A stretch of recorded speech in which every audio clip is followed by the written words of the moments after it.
తంబళపల్లి నియోజకవర్గం బి కొత్తకోట కాళ్ళకుంటకు చెరువుకు నీళ్ళు వచ్చే కాలువ ఇది. కంబాలపల్లి దగ్గర కంబాలపల్లి చెరువు నుండి ఈ కాలువ ద్వారా కాళ్ళకుంట చెరువుకు నీళ్ళు వస్తాయి. 2 రోజుల క్రితం నీళ్ళు వచ్చాయని ప్రజలందరూ సంతోషించారు, చెరువుకి వస్తున్నాయని. కానీ అది 2 నాళ్ళు ముచ్చటగానే ఈరోజు కొంతమంది ఆ చెరువుకు నీళ్లు రావడం ఇష్టం లేక, చూడండి ఈరోజు ఇప్పుడు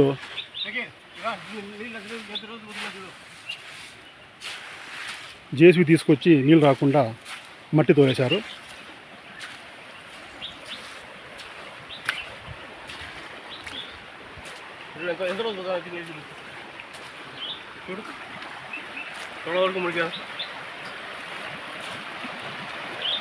ఈ నీరు అంతా కొత్తకోట ఏరుకి పారే నీరు పారుతున్నాయి.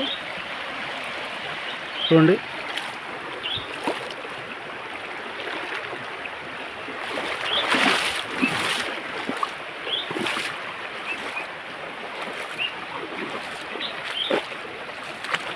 కంబాలపల్లి చెరువు నుండి ఈ కొత్తకోట ఏరుకు పోయే కాలువ ఇది. అలాగే కాళ్ళకుంట చెరువుకు వెళ్ళే కాలువని ఈరోజు కొంతమంది కుట్రదారులు నీళ్లు రాకుండా ఆపేశారు.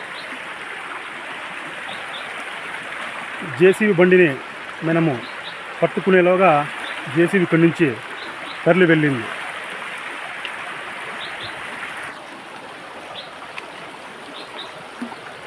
ఈ కార్యక్రమంలో జనసేన పార్టీ జిల్లా ఆర్గనైజేషన్ సెక్రటరీ రెడ్డి మోహన్, తర్వాత జనసేన పార్టీ జిల్లా జాయింట్ సెక్రటరీ షాకీర్ బాషా పర్యవేక్షణలో ఈరోజు ఎక్కడి నుంచి నీళ్లు రావడం లేదు కాళ్ళకుంటకి చెరువుకి అని అన్ని చోట్ల నుంచి చూస్తుండగా ఈరోజు కంబాపల్లి దగ్గర ఈ విధంగా జేసీబీతో నీళ్ళు రాకుండా ఇప్పుడే జస్ట్ 10 నిమిషాల ముందు ఆపేశారు. ఈ కుట్రదారులు ఎవరో ఖచ్చితంగా వచ్చేటివి, పెద్ద నీళ్ళే కాదు కొద్దిగా వచ్చేటివి. ఖచ్చితంగా దీనిపైన జనసేన పార్టీ ఫిర్యాదు చేస్తుందని తెలియజేస్తున్నాం. జై జనసేన, జై హింద్.